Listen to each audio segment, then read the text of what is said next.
Achyutam Keshavam Ramanarayanam Krishna Damodharam Vasudevam Bhaje. Om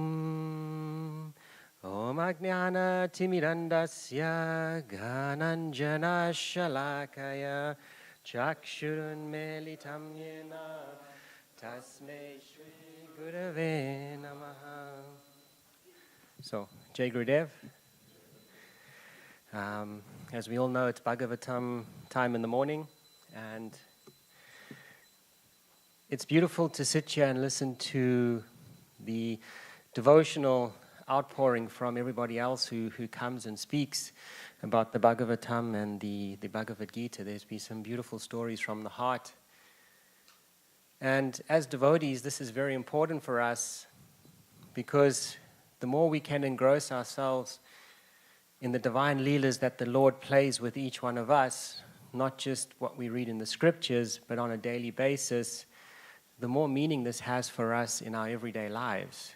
And if we can't find meaning for this, what we're reading and what we're living and what Guruji is doing for us in every moment that we can actually carry through, then we're not actually growing towards where Guruji and God needs us to grow.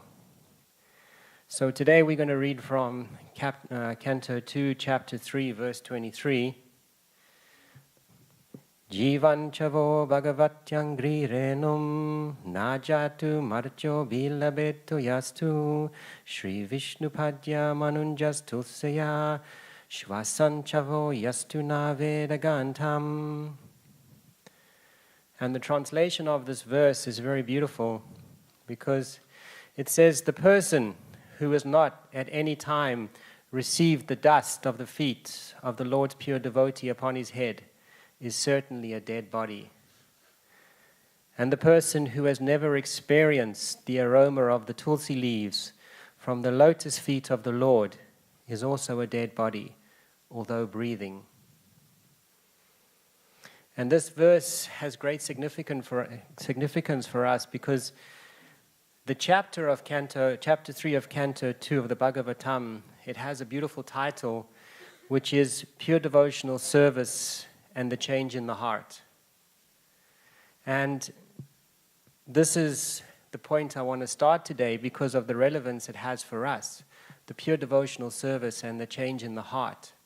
Because Guruji often speaks about this. He says, the more you serve with humility, the more you serve with devotion, the more the heart begins to open up to experience the love that God is trying to give us. And there's a beautiful story, and I was walking with Guruji one day around the back of the ashram, and we were joking and laughing, and as you know, Guruji can switch from Mr. Funny to Mr. Serious in a heartbeat, and sometimes it takes a while to catch up with what's just happened, and we were joking and laughing, and then suddenly he just looks at me and he says, I wish people would understand the beauty and benefits of service. I was still laughing from what he had just said before, and my brain was a bit behind. And he looked at me and he said, there's a story I told. Do you know what I'm talking about? And I looked at Guruji and I said, well, you have to be a bit more specific than that, because you're continually telling stories. I need a bit more reference and perspective before I give you an opportunity to yell at me. So he looked at me and so he looked at me and he said about the king and the sage. Okay, so that narrows the field down to, a bit more of an opportunity for me to get this right. So after some time of poking fun at me and the fact that my brain wasn't recalling what he wanted, he started to tell the story, and then he said, do you remember now? And I said, yes. And he said, okay, fine, continue. And the story for me has always stuck with me. And I'll tell you why a bit later, but the story is so beautiful. There was once a great king, and he had read the story of Parikshit and how he died in 7 days, and he he read the Bhagavatam to save him, and the sage, the king, he wanted to understand this, so he went to a great sage, and in those days the kings had great respect. I mean, I don't see the Prime Minister of the UK going to a Brahmin today to ask for advice on how to run the country more towards the Shastras, but in those days the king had great respect for the sages and the Brahmins. So he went to the sage and he said, please, great sage, I have read the Bhagavatam, I've heard the story of Parikshit, please can you explain this to me and how it managed to save him. So the sage looks at the king and he says, take the Bhagavatam and read it in 7 days and come back and tell me what you've learned. So the king takes the Bhagavatam, he goes back in 7 days, he reads it, and he comes back in 7 days and he says to the sage, he says, great sage, I have read it, but I still don't understand. So the sage looks at him again and he says, take it again and read it in 7 days and come back. Now, can you imagine the Queen of England being told to go away and come back in 7 days by a sage? I don't think that would happen today, and that was the beautiful humility of the kings in those days. So the king goes away, and in 7 days he comes back and he looks at the sage, and the sage can see that he's reading it from the perspective of the mind. He's trying to understand it like you would a maths textbook. But that's not how service works. That's not how this pure devotion works. So the sage looks at him for one last time and he said, go read it for another 7 days and come back and tell me.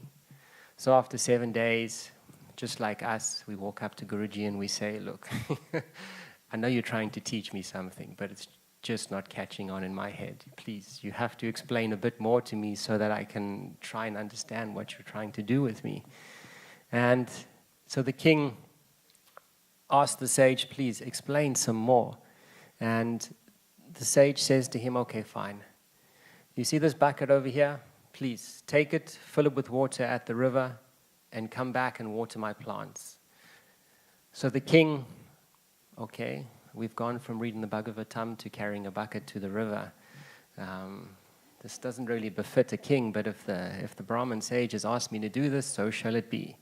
So he goes to the river and he fills it up. And by the time he gets back, he notices that the bucket is empty. And the sage is looking at him saying, but I told you to fill the bucket and water my plant. But the king's trying to explain to him, but I did. But there's holes in it. And the sage looks at him and says, go and fill the bucket and water my plants. Very dutifully, he goes, fills the bucket again, comes back, and he, once again, the sage knows the bucket's going to be empty. And just like as our life with Guruji, he does things for us where we think, really? You know? The bucket has holes in it, but you're asking me to fill it. Yet you're still going to yell at me because I'm not getting it right, and the mind starts to justify all this stuff. So the king looks at the sage, and the sage says, I told you to fill the bucket and water my plants. And he says, go again and fill the bucket and water my plants and get it right this time. So the king goes for a third time to the river, and he fills the bucket up, and he comes back, and by the time he gets there, he's extremely dejected because now the bucket's empty. He knows the sage is going to yell at him, and he still isn't understanding what is the lesson in all of this. And I got to this point in the story with Guruji, and he started to take over. Because at this point, he wanted me to understand something. And he said, then the sage looks at the king and he said, do you understand what has happened? And the king, just like with many of us, when we're looking at Guruji, trying to understand how he is trying to clean our heart, how he is trying to make the garden fertile, so the love and devotion that he keeps giving us can actually grow into a full blossom tree inside of our heart. And the sage says to him, look, when you first took the bucket to the river, it was full of rust and it was full of dust. And each time you brought it back and the bucket emptied, the second time, the third time, the bucket is now shiny and clean. And so it is with your heart when you do service with devotion and love. When you read the Bhagavatam with love, when you read the Bhagavad Gita, it's called the Song of Love. So your heart slowly and slowly more, it gets purified, it gets chipped away from all the rubbish we've stuck around it life after life, so that we're not dead, so that we can actually feel the devotion in the service that we do. And as we all know, this is how Guruji works through us. He allows us at every single moment to have pure devotional service to Him, focused on Him and the Supreme, whether you're sitting in the ashram or at home.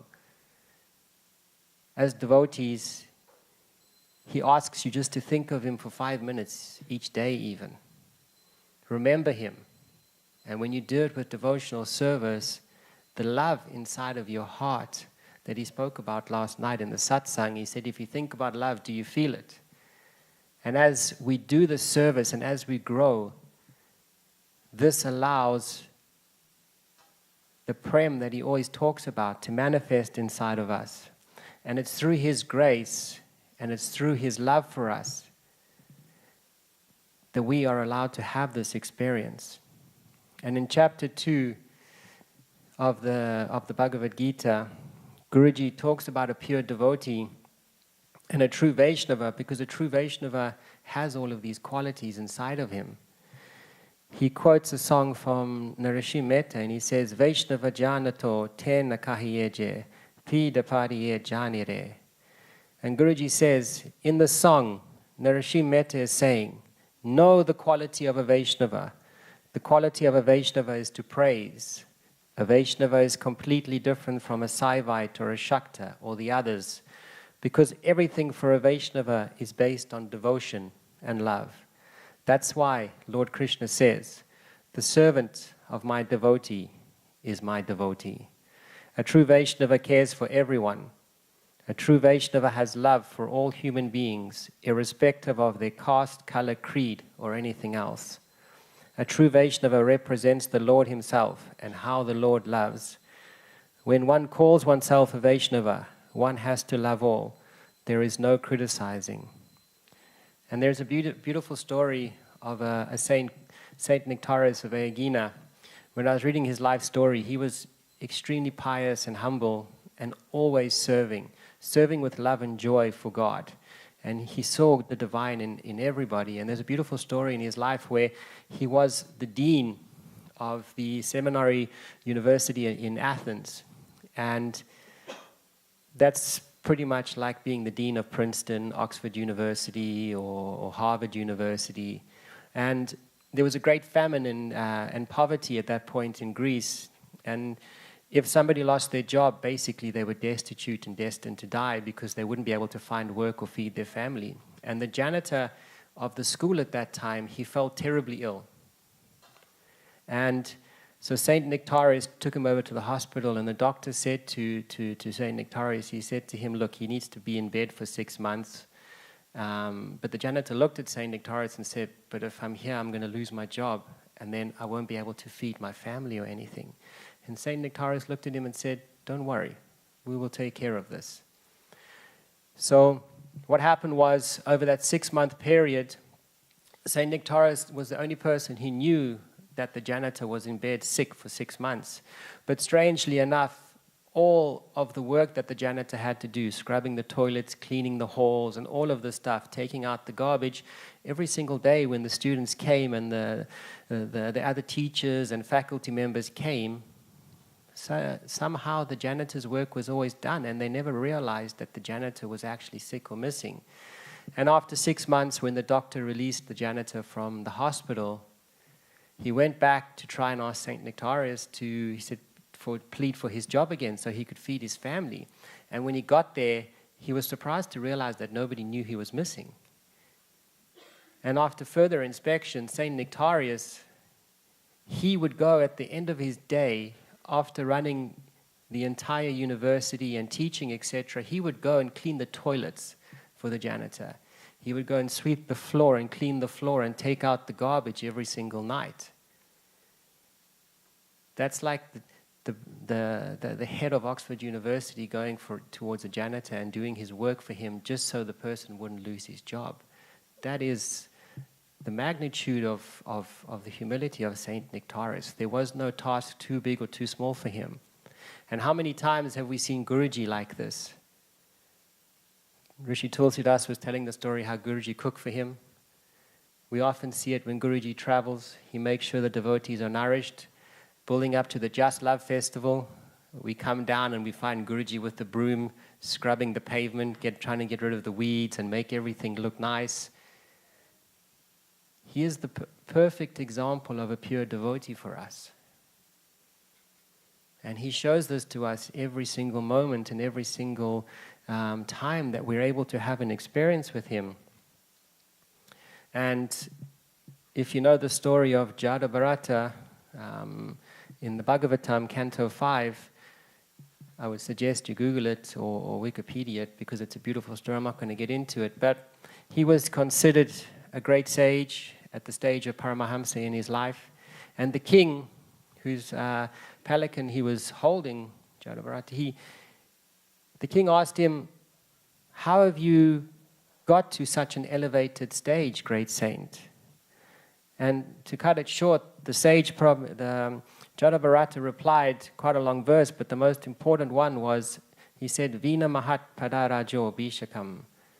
O King Raghuna, the perfectional stage of devotional service, or the Paramahamsa stage of life, cannot be attained unless one is blessed by the dust of the feet of great devotees. And